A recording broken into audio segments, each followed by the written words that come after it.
அப்பனே சுயம்பலிங்கம் ஐயாவரில் சரி வித்தாய் முளைத்திடும் வித்தகரை இந்த மேதினையில் முத்தான ஜோதி முளையாகி என்பர்கள் முகந்துலங்கு சித்தாய் உனை வணைந்தே தேன் உவரி சுயம்பு மகாலிங்கமே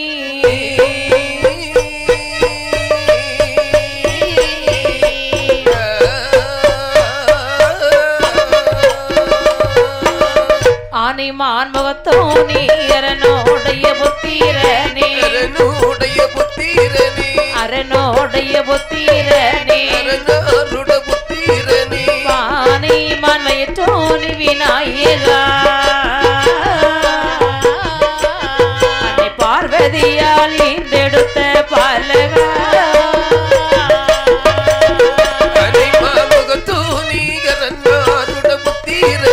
அரனாருட புத்திரனே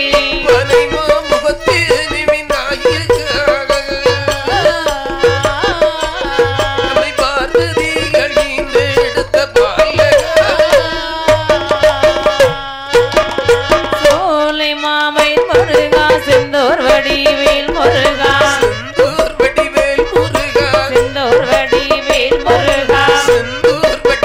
முருகா ஆனவர்க்கு உபகாரியானவா ஆடுமயில் மீதில் ஏறி ஓடிவா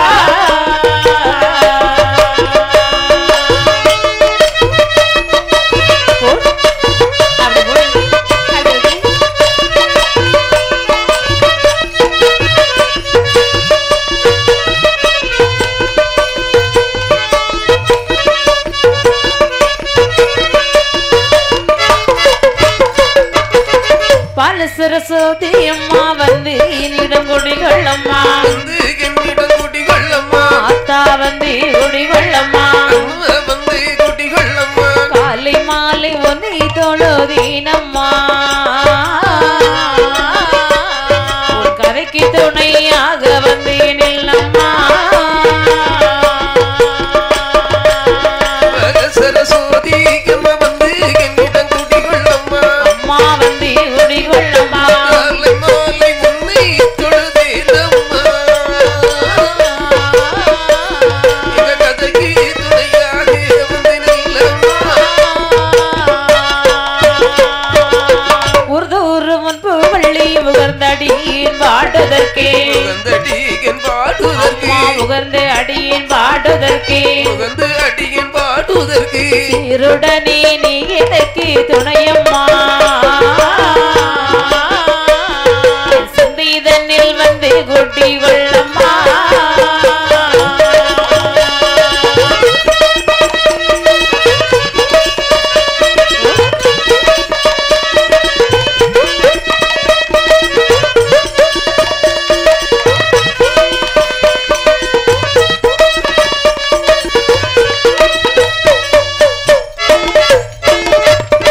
சொந்தமுடன் வெள்ளி சொந்தமுடன் சொல்லி தந்தேன் எனக்கு படித்து தந்தேன் எங்களுக்கு சொல்லி தந்தேன் முத்து சுவாமி புல்லவர் பாதம் போற்றினே சிறியவள் நான் மனமுருக வாழ்த்தினே சொந்தமுடன் வெள்ளி இசை சந்தேகமாக சொல்லி தந்தேன் சொல்லி தந்தேன் சுவாமி புல்லவர் பாதம் போற்றினே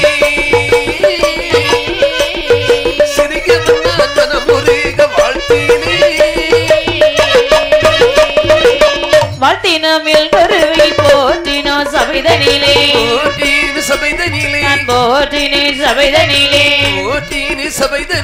வணங்கினும் வில்லிலை செய்வாடவே வணங்குனா இசக்கியம்மல் தேவியை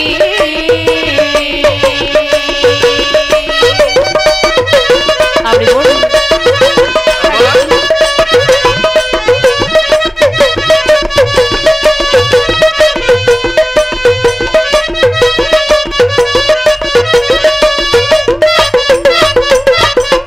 சீர்புகள் மாயோன்மைக்கு கம்சனி உதைத்த காதல் சரி பார்ப்புகொள் வேத நன்னோல் பரராஜல் முனிவன் செய்து பேர்ப்புகள் தமிழில் இசையவி பாட நானும் சரிதல் கார்புகள் மதகம்பீரன் கணபதி காப்பதானே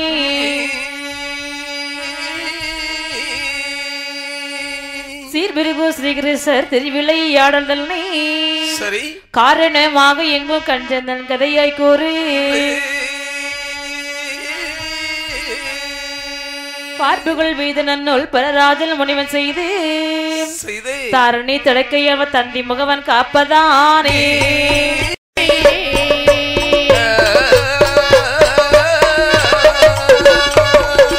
நாடுமீகள் நல்ல நாடி நாவலர்கள் புகழும் நாடி கோட்டை மல்லி ஒளியும் நாடி குளிர்ந்ததந்தல் வீசும் நாடி விஞ்சி விஞ்சி போக்கோ நாடி விஞ்சி விஞ்சி போக்கோ நாடி திருவாச்சி மலரோ நாடி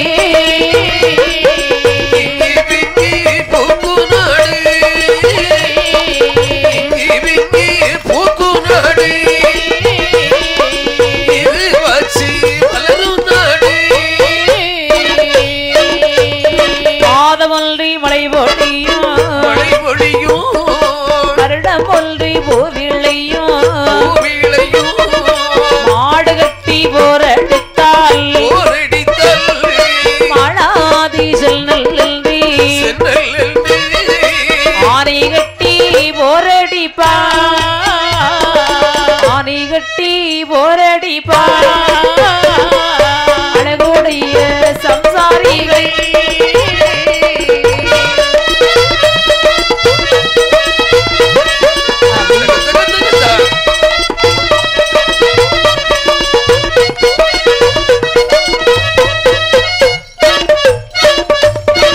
நாடுமே நல்ல நாடு நாவலர்கள் புகழும் நாடு கோட்டை மழை பொழியும் நாடி குளிர்ந்த தண்டல் வீசும் நாடி சரி அந்த நாட்டிலே இஞ்சி விஞ்சி போக்கு நாடு இருவாச்சி மலர நாடு சரி அந்த நாட்டிலே மாதம் ஒன்று மழை பொழிகின்றது சரி வருடம் ஒன்று பூ விளைந்து வருகின்றது மாடு கட்டி போரடித்தால் மாளாது சென்னலின்றி ஆனை குதிரைகளை கட்டி புனலடிக்கின்றார்கள் அழகுடைய சம்சாரிமார்கள் அந்த அழகான நாடு அந்த செல்வ செழிப்பு வாய்ந்த நாடு அந்த நாடு இந்த நாடு தெரியுமா? இவ்வளவு செழிப்பு வாங்கிய நாடு எந்த நாடம்மா? அதுதான் அழகான இந்த மதுராபுரி பட்டணம் என்று சொல்வார்கள். ஓ மதுரா. ஆமா. அந்த மதுராபுரி பட்டணத்தை யாரு அரசாட்சி செய்து வருகின்றார்கள்? உக்ரசேன மகாராஜன் சீர சிறப்புமாகவே அழகாகவே அரசாட்சி செய்து வருகின்றார்கள். அந்த உக்ரசேன மகாராஜன் எல்லோருக்கும் நல்லவனாகவும் வல்லவனுக்கு வல்லவனாகவும் வையகம் போற்றக்கூடியவனாகவும் வாழ்ந்து வருகின்ற போது இப்படிவன் வாழ்ந்து வருகின்ற போது அந்த நாட்டை எப்படி அரசாட்சி செய்து வருகின்றார் பாருங்கள். ஆறிலோரு கடமை வாங்கி ஆறிலோரு கடமை வாங்கி கடமை வாங்கி அசையாத மழையும் கட்டி அசையாத மழையும் கட்டி கடமை வாங்கி ஆறிலோரு கடமை வாங்கி ஆறிலோரு கடமை வாங்கி அசையாத மழையும் கட்டி அசையாத மழையும் கட்டி கோரிலொன்றும் குறையாமல் குவலயத்தை ஆண்டு வர சீதையேவி என்ற வெள்ளை சீதையேவி என்ற வெள்ளை சீதேவி என்ற வெள்ளை சிறப்புடனே மனம் முடித்தான் சிறப்புடனே மனம் முடித்தான் அப்படி அப்படி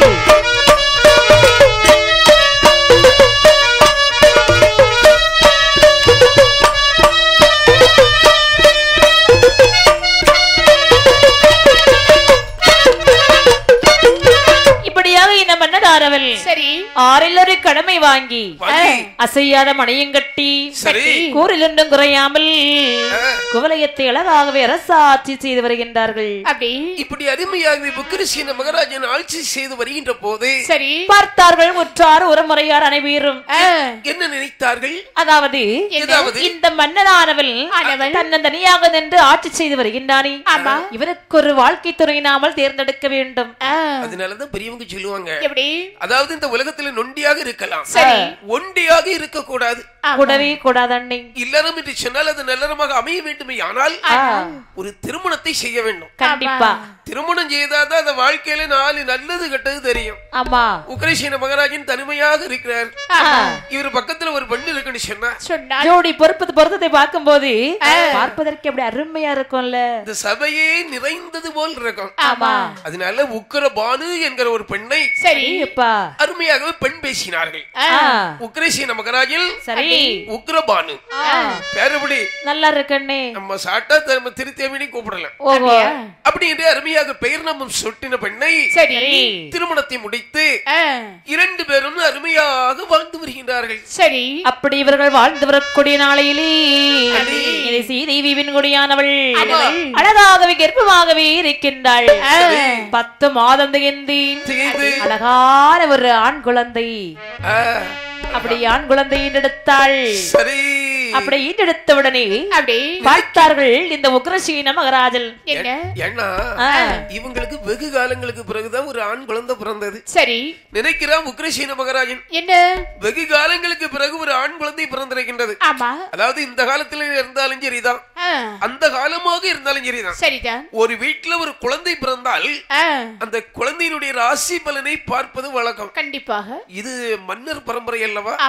உடனே ஒரு தூதுவனை விட்டு அரண்மனை ஜோதிடனை அழைத்து வந்தார்கள். சரி, அப்படி அழைத்து வந்தவுடனே பார்த்தான் ஜோதிடனானவள் பெற்ற மைந்தன் பல்லந்தல்னை காணவே பலந்தல்னை காணவே பிரியமாக சோதரியை கொட்டியே பெற்ற மைந்தன் பல்லந்தன்னை காணவே பலந்தல்னை காணவே பிரியமான ஜோதிரியை கூட்டியே பிறந்த பலந்தல்னை பிறந்த பலந்தல்னை உண்மையாக முறையில் கேட்கவே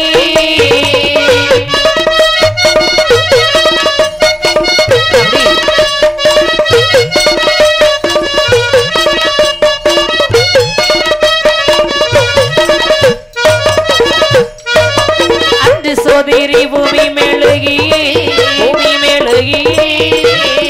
ஆதி மாமோகல் தன்னை வருத்தியே ஜோதிரி பூமி மேலுகி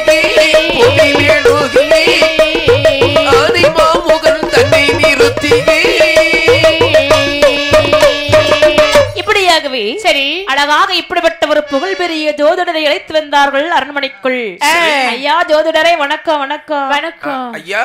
வணக்கம் ஐயா. உக்ரசீன மகாராஜா, அதாவது நீங்கள் தானே? ஆமா, அதனாலதான் உங்கள் பெயரை சொல்லி அழைத்தேன். மன்னா, என்ன காலையில் விடிந்து முடியாததுமாக ஆள் விட்டு என்னை அழைத்தீர்களே, என்ன காரணம்? அப்ப ஜோதிரி, அதாவது இவ்வளவு நாளாக எனக்கு குழந்தை இல்லை இல்லை இல்லை என்று சொல்லி இன்றைக்கு அழகான ஒரு ஆண் குழந்தைங்க முகத்தை பத்தியா இவ்வளவு நாள் இல்ல, இன்னைக்கு பிள்ளை நல்ல செழிப்பா இருக்கு. ஆமா, சரி மன்னவா, பிள்ளை பிறந்ததுக்கு என்னை அழைத்ததுக்கு என்ன காரணம்? அதாவது இந்த குழந்தையில் ஜாதக பலாபலனை கணித்து நீங்கள் தான் சொல்ல வேண்டும். ஆமா, அப்படியா? உங்களுக்கு என்ன என்ன தேவையோ எல்லாம் இந்த தூதுவர்கள் கொண்டு வருவார்கள். அப்படிதானே? சரி, இந்த குழந்தை பிறந்த நேரம் எல்லாம் கணித்து வைத்திருக்கின்றீர்கள் அல்லவா? ஐயா, எல்லாம் ஒரு பேப்பர்ல பக்குவமா அழகா கரெக்டா எழுதி வச்சிருக்கோம். அப்படின்னு சொல்லி, அதாவது முதலாக விநாயக பகவானுக்கு செய்ய வேண்டிய பூஜைகள் செய்யணும். அப்படியா? அப்படின்னு சொல்லி நிற மரக்கால் வைத்து நிற விளக்கு ஏற்றி அருமையாகவே தேங்காய் தட்டி கணபதியை போற்றி கணபதிக்கு செய்யக்கூடிய பூஜைகள்ல செய்து முடித்து அருமையாகவே பாலால் பரல் கழுவி அந்த பரலை எடுத்து வட்ட பலகையிலே போட்டு மன்னவரை பார்த்து இந்த ஜோதிடனான் சொல்லுகின்றால், என் மன்னவா, என்னவா இந்த குழந்தை பிறந்திருக்கின்றது. சரி, இந்த நாட்டுக்கும் எல்லா ஜனத்துக்கும் எப்போதும் தூய தப்பாமலை செய்வான். இந்த நாட்டுக்கும் எல்லா ஜனத்துக்கும் எப்போதும் தூய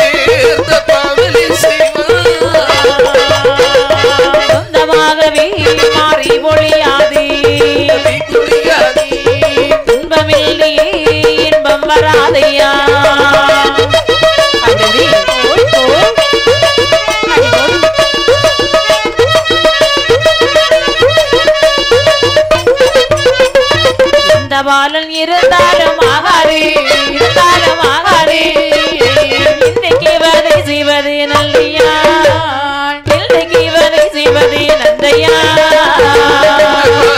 இருந்தாலும் ஆகாது இருந்தாலும் ஆகாது இன்றைக்கு வதை செய்வது நந்தையா இன்றைக்கு வதை செய்வது நந்தையா. மன்னவா இந்த குழந்தையானது பிறந்திருக்கின்றது. இந்த குழந்தையின் ஜாதக பலாபலனை பார்க்கக்கூடிய தருணத்திலே சரி ரொம்ப கவலைக்கிடமாகவே இருக்கின்றது. என்ன சொல்றீங்க ஐயா ஜோதிரி? வெகு காலங்களாக குழந்தை இல்லாம பெற்றெடுத்த குழந்தை. குழந்தை இல்லாதவனுக்கு தான் அந்த குழந்தையினுடைய அருமையை பற்றி தெரியும். கண்ணு இல்லாதவனுக்கு கண்ணு கிடைத்தால் எவ்வளவு பெருமை இருக்குமோ அது போல வெகு காலங்களுக்கு பிறகு குழந்தை பிறந்திருக்கு. சரி நல்லா கொஞ்சம் ரொம்ப புள்ள போல சொல்லும். ஐயா அடுத்த ஆளு புள்ளன்னு சொல்லணும். அது ஏன் புள்ள மாதிரியே தான் பார்த்து சொல்றேன். எனக்கும் ஆசை இருக்காத சொல்றதுக்கு. உண்மைதானே சொல்ல முடியும், போய் சொல்ல முடியாது இல்ல. உமக்கு ஆசை இருக்குன்னு கொஞ்சம் அதிகமா சொல்லிடக்கூடாது. மனசு தாங்காது. அப்படியா? இல்ல நானாவது ஓரளவு பொறுத்து கொள்ளுவேன். இது ஏற்கனவே 2 நேரம் அட்டாக் வந்தது. அப்படியா? கொஞ்சம் பார்த்து சொல்லும். ஐயா அதாவது இந்த குழந்தை பிறந்திருக்கின்றது. இந்த குழந்தை பிறந்ததினால் இந்த நாட்டை எல்லாம் அரசாட்சி செய்து வரும் என்று நீங்கள் கனவெல்லாம் கண்டுகிட்டு இருக்கீங்க. ஆமா எனக்கு பிறகு என் பிள்ளை தானே ஆட்சி செய்யும். அந்த எண்ணத்துல அவர் இருக்க சைஸ பத்தியா மகன் எப்படி ஜம்மன் இருக்கிறாரு.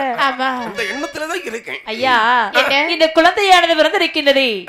இந்த குழந்தை பிறந்த ராசியினாலே இந்த நாட்டுக்கும் நாட்டு மக்களும் எப்போதும் இவன் துயர் செய்து கொண்டே இருப்பான்.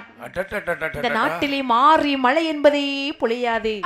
நேத்து பெய்தது போல சாரல் மழையாவது பொழியுமா? சாரல் மழையே பொழியாது. மழையே நீங்க பார்க்கவே முடியாது. வேறு வேறு இவ்வளவுதானே இல்ல வேற என்ன இருக்கா? ஐயா சொல்வதை கேளுங்கள். சொல்லுங்கள். இந்த குழந்தை இருந்தால் ஆகாது. ஆகையால் இந்த குழந்தை நீங்கள் கொண்டு விடுவதுதான் சிறந்தது. ஐயா யாராக இருந்தாலும் பெற்ற குழந்தையை கொல்வதற்கு முன் வருவார்களா? வரமாட்டார்கள். அது எப்படி இருந்தாலும் அந்த பிள்ளைய வளர்த்து ஆளாக்கணும்னு தான் ஆசைப்படுவாங்க. அதாவது இந்த நாட்டுக்காக இந்த பிள்ளை இருக்க கூடாது. இந்த குழந்தையை கொல்லாமல் வேறு ஏதாவது வழிகள் இருக்குதுவா? ஐயா இந்த குழந்தையை நீங்கள் நாடு விட்டு நாடு கடத்தலாம். நல்ல யோசனை ஜோதிரி. என்ன இல்ல நீங்க சொன்னீங்க இந்த ஒண்ணும் காரியமா இருக்கு. அப்படியா? அப்ப நாடு விட்டு நாடு கடத்தல் நல்ல யோசனை. ஐயா ஜோதிரியாரே உமக்கு வெகுமதி பிள்ளையார் படுக்கையில இருக்கு. அப்படியா? காணுமா காணாத கேட்டு வாங்கிட்டு போவோம் மந்திரி. ஐயா எங்களுக்கு இதுவே போதும், இதுவே நிறைய தான் இருக்கு. அப்படியா? அப்படி என்று சொல்லி அந்த ஜோதிடன் சொன்ன பிறகு அதாவது மன்னவன் என்ன நினைத்த தெரியுமா? என்ன? தன்னாட்டு மக்களை தன் வீட்டு பிள்ளைகள் போல பார்த்தான். சரி அதனாலதான் நம்ம நாடு முக்கியம், நம்ம பெற்ற பிள்ளை பெரிதல்ல. இந்த குழந்தையை நாடு விட்டு நாடு கடத்தணும். சரி ஐயா மந்திரியாரே நீங்கள் ஒரு சின்ன உதவி செய்ய வேண்டும். என்ன உதவி? அதி சீக்கிரமாக சென்று ஒரு கம்ச பேழை ஒன்று செய்து கொண்டு வாருங்கள். இதோ உடனே வருகிறேன். உடனே வாருங்கள். அப்படியே ஆகட்டும்னா அப்படின்னு சொல்லி மந்திரியானவள் அழகான ஒரு கம்ச வேலை உண்டு பண்ணி சரி மன்னன் கையிலே கொண்டு கொடுத்தான். மன்னா கம்ச வேளையிலே ஒரு அழகான வாசகமானது எழுதப்பட்டிருந்தன. அதாவது மதுராபுரி பட்டணத்தை ஆண்டு வருகின்ற உக்கிரசேனனுடைய புத்திரன் அப்படி என்கிற விலாசத்தை எழுதி அந்த உக்ரேசனின் கையிலே அந்த பேழையை கொடுக்க அவன் பெற்றெடுத்த குழந்தையை பட்டு துணியினால் அப்படி புரிந்து அந்த பேழைக்குள்ளே வைத்து அந்த யமுனை ஆற்றிலே விடுகின்றார்கள். இந்த கம்ச வேளையானது யமுனை ஆற்றிலே எப்படி வருகிறது பாருங்கள். தள்ளி தள்ளி அலையில் மீதந்துதான் அலையில் மீதந்துதான் தக்கத கம்ச பாத்திரம் தான் வர அலையில் மீதந்துதான் அலையில் மீதந்துதான் தக்கதொரு பாத்திரம் உள்ள மந்திரகிரி நகர் தன்னிலே நகர் தன்னிலே குற்றியானே அரசல் தீரத்தை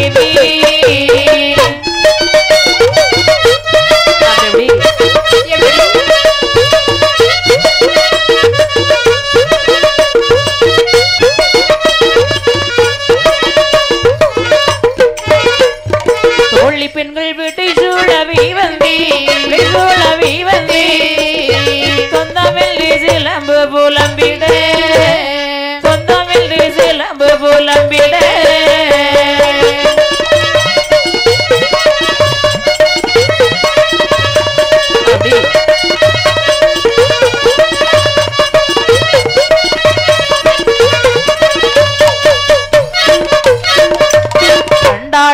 கம்ச பாத்திரதல்னையோ பாத்திரதல்னையோ காரிகையால் ஓட்டியவள் பிடித்தனள் காரிகையால் ஓட்டியவள் பிடித்தனள் கம்ச பாத்திரதல்னையோ பாத்திரதல்னையோ காரிகையால் ஓட்டிக்கையால் பிடித்தனள் காரிகையால் ஓட்டிக்கையால் பிடித்தனள்.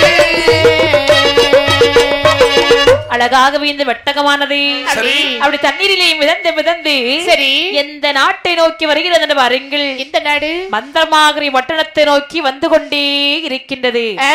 அந்த மந்திரகிரி பட்டணத்தை சரி யார் அரசாட்சி செய்து வருகின்றது? யாரம்மா? யாரும்மா? அதாவது ஆணையரசனும் திருத்தேவியும் அழகாகவே சீர சிறப்புமாக அரசாட்சி செய்து வருகின்றார்கள். சரி அந்த மந்திரகிரி பட்டணத்தை ஆண்டு வருகின்ற போது இவங்களுக்கு எல்லா செல்வங்களும் இருக்கு. சரி ஆனா அந்த செல்வத்தை ஆள்வதற்கு ஒரு குழந்தை இல்ல. ஆமா எங்க பார்த்தாலும் குழந்தைக்கு தட்டுப்பாடு. அந்த காலங்கள்ல தட்டுப்பாடு, ஆமா இந்த காலங்கள்ல கட்டுப்பாடு. இப்படி இருக்கும்போது ஒரு நாளை தினத்திலே அந்த ஆணையரசனுடைய மனைவி திருத்தேவி தன் கணவனை பார்த்தாள். மன்னவா. என்னம்மா? சுவாமி என்னம்மா? உங்கள் மனைவி நான் திருத்தேவி வந்திருக்கின்றேன். சொல்லம்மா சொல்லு. சுவாமி என்னம்மா? அதாவது நமக்கு இவ்வளவு வருட காலங்கள் ஆகியும் நமக்கு ஒரு குழந்தையானது இல்லை மன்னவா. நான் என்ன செய்வது? போகாத ஆலயங்கள் இல்ல, பொங்கி திங்காத திருத்தலங்கள் இல்ல. எனக்கு தெரியாமலா? இல்ல, எல்லா ஆலயத்திலும் நல்ல முறையில் அலங்காரம் செய்து வழிபட்டுதான் வருகின்றேன். அப்படியா? ஒரு பலனும் இல்லை அம்மா. சுவாமி அதனாலே எவ்வளவு நேரம் தான் உங்கள் முகத்தையே நான் இப்படியே பார்த்து கொண்டே இருக்க முடியும்? அதுக்காக குடும்பத்துல குழப்பத்தை உண்டு பண்ணிடாத. சொல்லுமா சொல்லு. இல்ல, குடும்பத்துல எல்லாம் குழப்பம் வராது. அதனாலே இன்றைக்கு தோழி பெண்கள் அனைவரையும் அழைத்து கொண்டு அதாவது வெளியிலே இந்த யமுனையாறு இருக்குல்ல, சரி தீர்த்தமாடி வரலாம் என்று நினைக்கின்றேன். நீங்க என்ன சொல்றீங்க? கூட்டிட்டு போறது குழப்பம் இல்ல, எல்லாத்தையும் கூட்டிட்டு போவாங்க. உனக்கு பிடித்தவர்கள் 7-8 ஊரே கூட்டிட்டு போனா பாரு, அங்க குழப்பம் தான் நடக்கும். ஊரே வராது, எனக்கு பிடித்தவர்கள் மட்டும் 7-8 பேர் உண்டு. 7-8 எத்தனை நாள் உனக்கு திறமை போல கூட்டிட்டு போ. அப்படியா? போயிட்டு வாமா, நிம்மதியா நல்லா குளிச்சிட்டு வரணும். நீங்க பார்த்து பத்திரமா அப்படியே இருந்துடுங்க, நாங்க இப்ப வந்துருவேன். நீ எப்ப வருவானி வழி மீது விழி வைத்து காத்திருப்பேன். ஐயோ, கேள்விப்பட்டேன். போயிட்டு வாமா, போயிட்டு வா. அப்படியாகட்டும் என்று சொல்லி பார்த்தாள் இந்த திருத்தேவியானவள் தோழி பெண்களை எல்லாம் அழைத்தாள். சரி அடியே தோழி, என்ன போமாடி நீராட?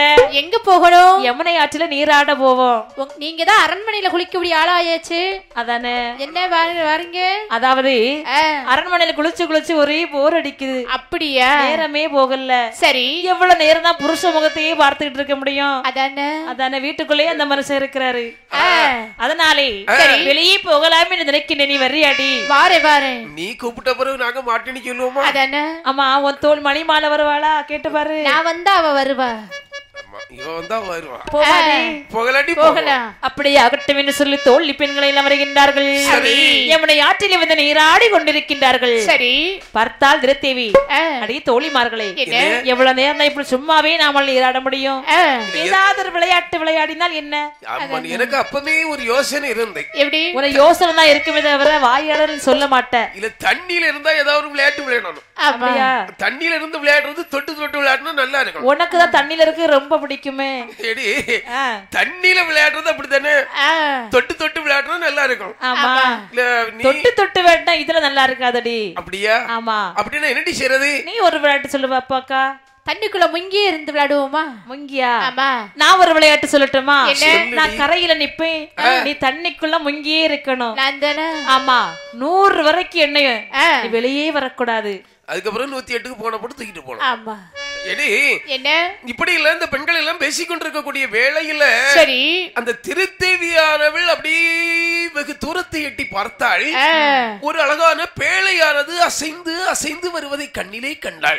அடி நாராயணி, என்ன அதோ பாருடி, என்ன பெரிய பேழையானது வந்து கொண்டே இருக்கின்றது. ஆமா, பாத்தியாடி? உங்க கண்ணுக்கு தெரியுதா? பார்த்தேன். போய் எடுத்துட்டு வருவோமா? எனக்கு நீச்சல் தெரியாதே. நீங்க பந்தயம் சொன்னீங்கல்ல, அதாவது நம்ம கூட்டத்துல நல்ல நீச்சல் அடிப்பதற்கு யாருக்கு திறமை இருக்கின்றார்களோ அவர்கள் அந்த பேழையை எடுத்து வந்தால் பேழை அவர்களுக்கு சொந்தம். பேழைக்கு உள்ள இருக்கிற பொருள் அரசாங்கத்துக்கு சொந்தம். அப்படியா? சரி, இது பார்க்கலாமா? சரிடி. அப்படி நீ சொன்னது, அதுல ஒரு பெண்மணியானவள் விரைந்து சென்று அந்த பேழையை எடுத்து சரி கரைதனிலே கொண்டு வைத்து திறக்கு மட்டும் திறந்து பார்த்தார்கள். ஆனால் இவர்களால் திறக்கவே முடியவில்லை. என தந்திரமாக பூட்டு போட்டிருக்கு. சரி ஏன்னா இது பெரிய மாமன்னர்களால் தான் திறக்க இயலும். இந்த பேழையை கொண்டு அருமையாகவே ஆணையரசன் முன்பாக வைத்தார்கள் தோழியர்கள். சரி மன்னவா நாங்க குளிக்க போன இடத்துல ஆமா இந்த பேழை கிடைத்தது. இந்த பேழை நாங்கள் எவ்வளவு திறந்து பார்த்தா திறக்க முடியல, நீங்கள் தான் திறந்து பார்க்க வேண்டும். பேழையை பார்க்கும் போது மன்னனுக்கு ஒரு டவுட் தான். எப்படி என்ன டவுட்? பேழைக்குள்ள என்னவோ இருக்கு. ஆமா ஆமா சரியான பேழை. ஆமா சடார்னி பார்க்க கூடாது, மெதுவாதான் திறந்து பார்க்கணும். பேழை மெதுவா திறக்கணும்னு சொல்லி அப்படியாகட்டும் என்று சொல்லி எப்படி திறந்து பார்க்கின்ற பாருங்கள். எப்படி அம்மா? தந்திரமாக திறந்தவன் பார்த்திட, தந்திரமாக திறந்து பார்த்திட, பாத்திரத்துள் ஒரு பாலைகள் கொஞ்சி கொஞ்சி அழுத சத்தம் கேட்டு, கொஞ்சி கொஞ்சி அழுத சத்தம் கேட்டு, குணமை ஒரு ஆண் பிள்ளையில் நவி, குணமை ஒரு ஆண் பிள்ளையில் நவி,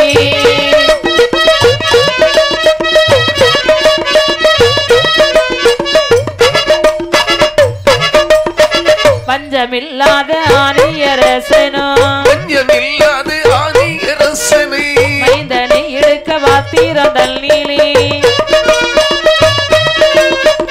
உள்ளெழுத்தையும் கண்டு வாசிக்கவே, உள்ளெழுத்தையும் கண்டு வாசிக்கவே, கிரசீன புத்திரன் என கண்டான், கிரசீன புத்திரன் என கண்டான்.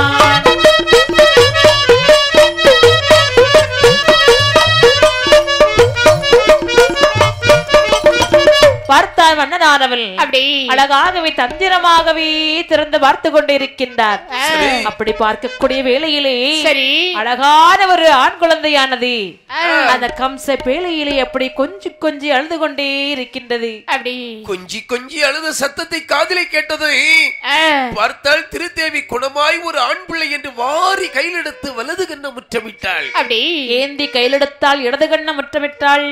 திறந்து பார்த்தானே ஆணையரசன் அந்த நேரத்திலே அந்த பேழைக்குள் ஒரு வாசகத்தை எழுதப்பட்டிருப்பதை கண்ணிலே கண்டான். சரி அதாவது மதுராபுரி பட்டணத்தை ஆண்டு வரக்கூடிய உக்கிரசேனனுடைய புத்திரன் இவன் என எழுதப்பட்டிருந்தது. சரி அப்பா அப்ப நினைக்கிற ஆணையரசன் என்ன இந்த குழந்தையனால மதுரையை ஆளக்கூடிய ஆணையரசனுக்கு ஏதோ ஒரு இடங்கள் இருக்கு. ஆமா நமக்கோ குழந்தை இல்ல, சரி இந்த குழந்தையை நம்முடைய குழந்தையாக வைத்து வளர்க்கலாம் சொல்லி சரி அந்த பேழை எடுத்து ஒரு இடத்துல பத்திரமா வச்சுக்கொண்டு மாதா திருத்தேவி என்னங்க இந்த பிள்ளையை நம்முடைய பிள்ளையாகவே வைத்து வளர்க்கலாம். அப்படியா? அதனால அப்படி ஆகட்டும் என்று சொல்லி திருத்தேவியானவள் குழந்தையை கையிலே வாங்கினாள். சரி வாங்கி வளர்த்து வரக்கூடிய நாளையிலே இந்த குழந்தைக்கு பெயர் சூட்ட வேணும் அல்லவா? அப்படி என்று திருநாம பெயரை சூட்டுகின்றார்கள். சரி எப்படி வாருங்கள். கம்சபாத்திரத்தில் வந்த தன்மையால், கம்சபாத்திரத்தில் வந்த தன்மையால், கம்சனில் அவனுக்கு பெயரிட்டால், பஞ்சமில்லாமல் பெற்ற பிள்ளை போலே, பஞ்சமில்லாமல் பெற்ற பிள்ளை போலே, மன்னன் கம்சன் வளர்கின்ற நாளையில், மன்னன் கம்சன் வளர்கின்ற நாளையில்,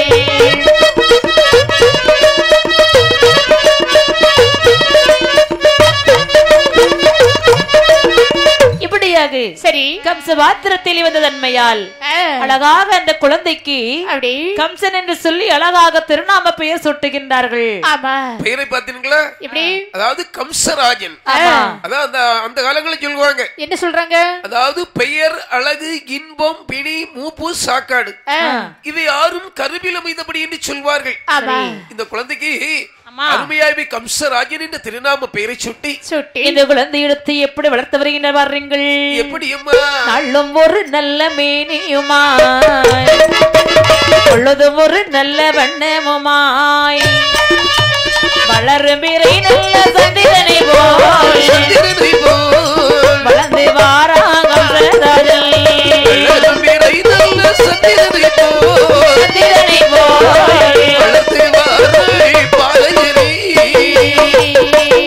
ஆதியர்கள் தாளாட்டு பாடிடுவான், பாணி வந்து மொத்தம் கொடுத்திடுவான், தப்பி நடை தமிழா வண்டி உருட்டி வளர்ந்து வாரான் பாலகனோ.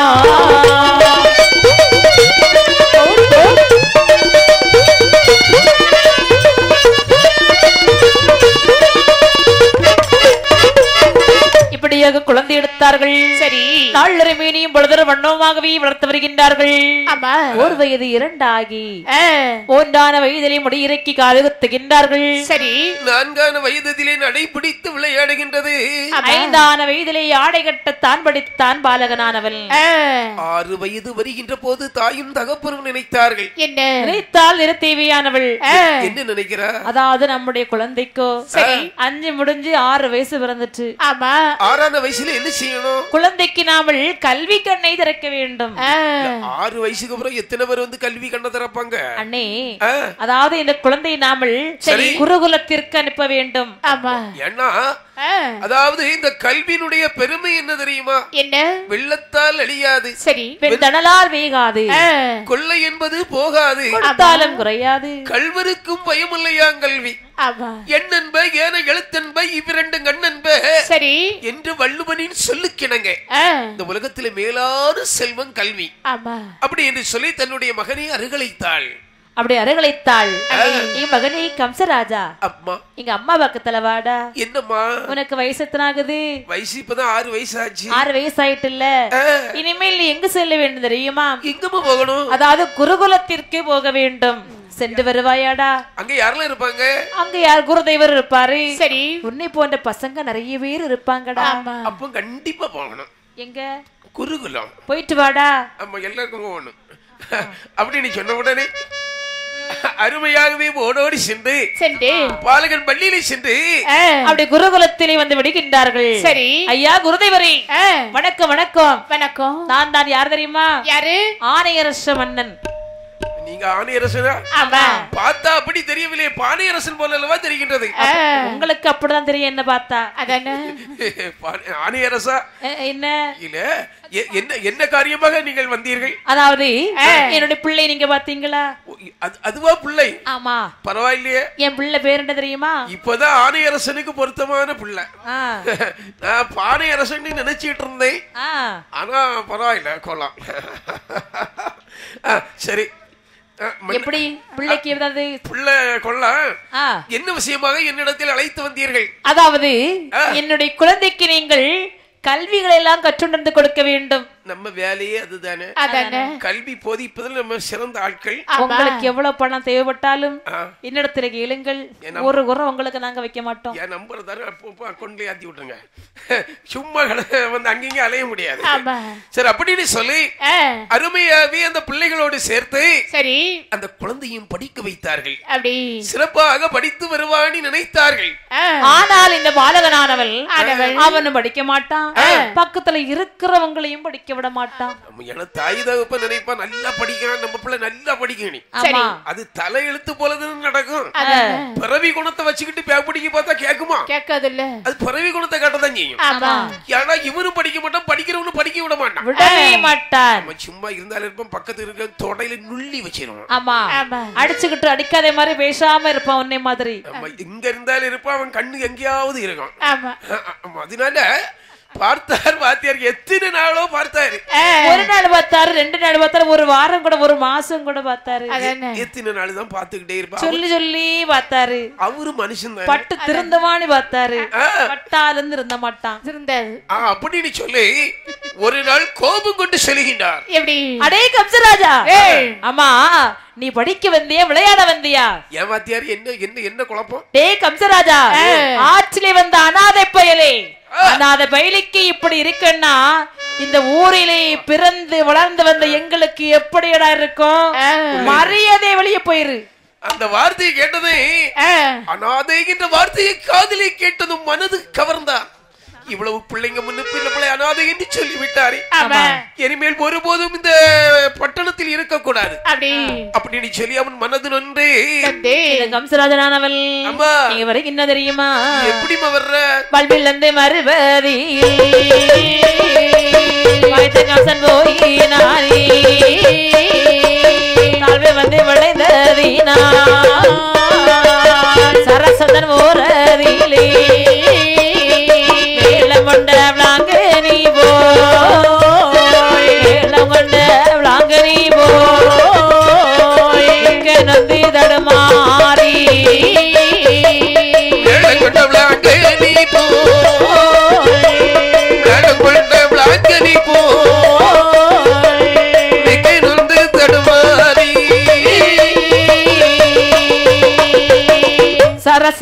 நிறைந்த நீடம் தஞ்சமென போய் வீழ்ந்தான் ஆயுதமாய் வசுதேவன் ஆயுதமாய் வசுதேவன் மைந்தானி என உரைத்தான்